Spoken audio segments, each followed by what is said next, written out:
Meta's retargeting just had the biggest change in years. And here's everything that you need to know. So for those of you that are new here, my name is David Paratino. I make content like this for meta ads and e-commerce. I've been in the e-commerce game for 8 years. I've bootstrapped a brand. I've worked with hundreds of different e-com brands. I've seen hundreds of meta ad accounts. I know exactly what works, what doesn't work, what to test, what the new changes on the platform are, and what's coming. So if you find value from this content, feel free to leave me a like and subscribe so that you never miss a change on Meta. So here's what changed.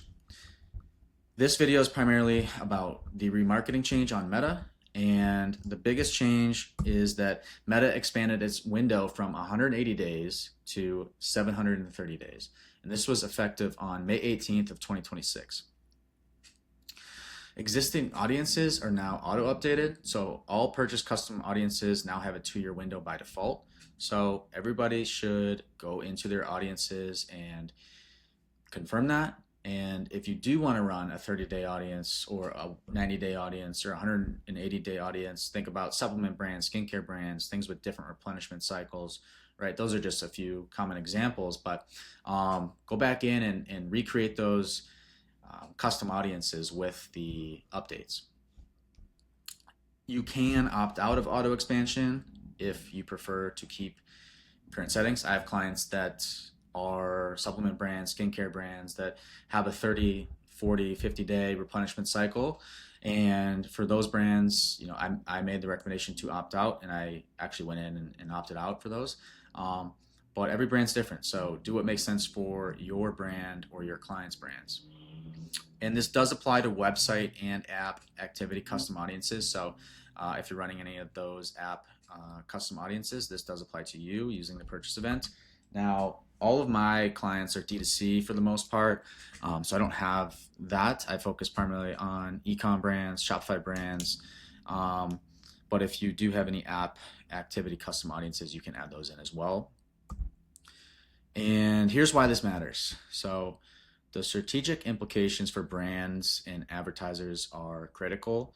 As I mentioned before, Meta changes all the time, and if you are able to stay up to date on the latest trends and technical changes within Meta Ads platform, you will have a competitive advantage on your competitors and in your industry. So 2 years of buyer data is a much richer retargeting pool for seasonal purchases, for repeat brands, right?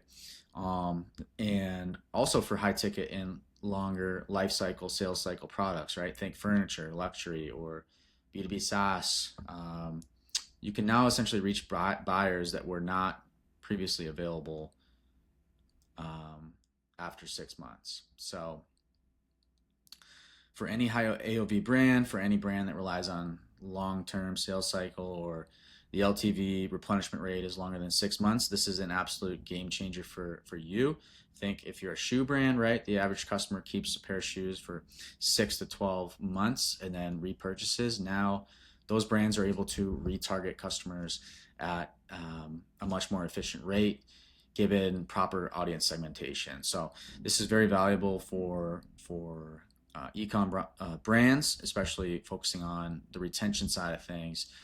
Whereas in the past, Meta was primarily focused on new customer acquisition, and then the strategy was to allow email and organic to capitalize on the lifetime value of those customers.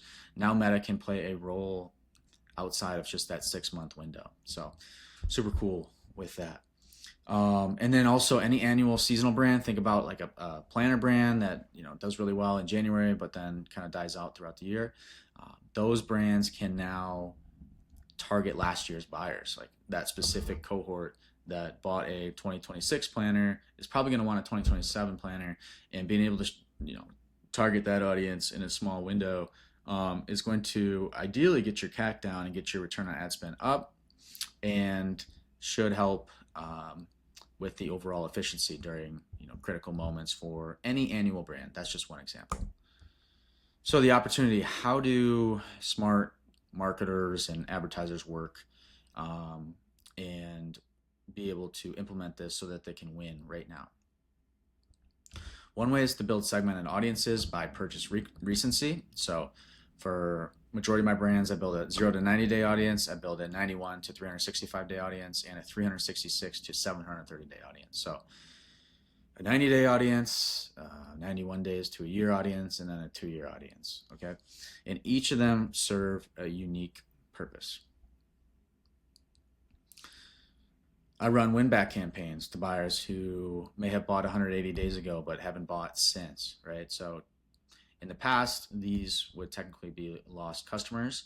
Now I have win-back campaigns set up for these brands, just to remind people who have purchased in the past that these products are available. And again, I always let the data inform my decisions and where to invest my clients' ad dollars. So while all this is strategy and you should test it, it may work, it may not work. It really depends on the data that you get back. And for those of you that are new here, I do run meta ads for e-com brands, and I do it on a strictly performance-based agreement. So it's a truly win-win partnership. And if you're interested in learning more or hopping on a call, click the link in the bio. You can also reach out to me on LinkedIn or X, and we can set up a call and see if it'd be a good fit. All right. The next opportunity is to use LTV tier messaging. So you can reward your 2-year buyers differently than your 30-day buyers. This is super cool. I don't know if, Meta's targeting isn't perfect, so you have to be careful of that. I like doing this primarily with email, but perhaps you can test this at a small budget. I would do maybe $5-10 a day and just make sure that you're not giving any crazy offer to 30-day buyers, making sure that the right people are seeing it. So as good as Meta is, like, its audiences are never perfect, and there's always some slippage. So just be mindful of that. But for the most part, like, you think about its ability to target, it's pretty good. Like, it's Meta's invested a lot into its platform, and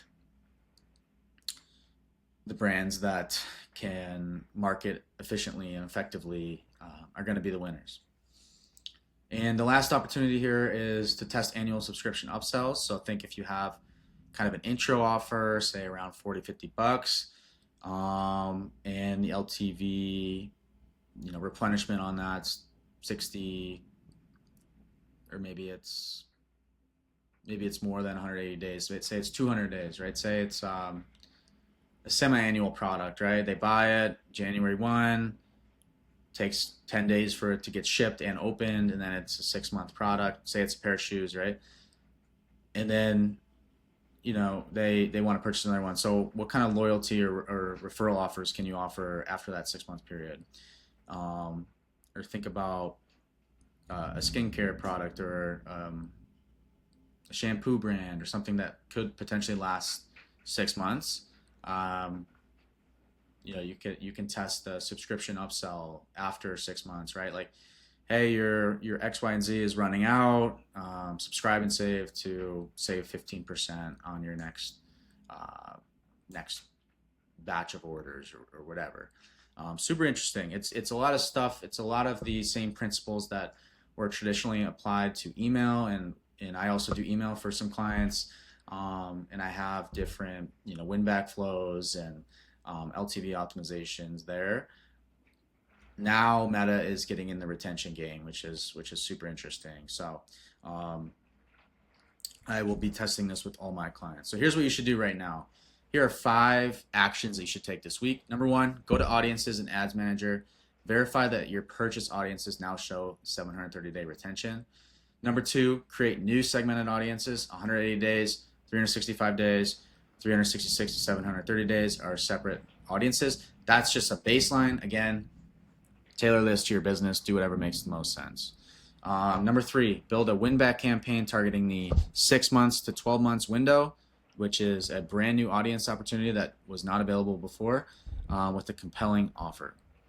And then number 4, review your exclusion logic. Update suppression audiences to match the 730-day window, right? So if you, for example, set up an audience for the 730-day, the 366-day to 730-day, make sure if you are running a campaign with this, you should exclude buyers from the 180 to 365 day window, and also the 1 to 179 day window.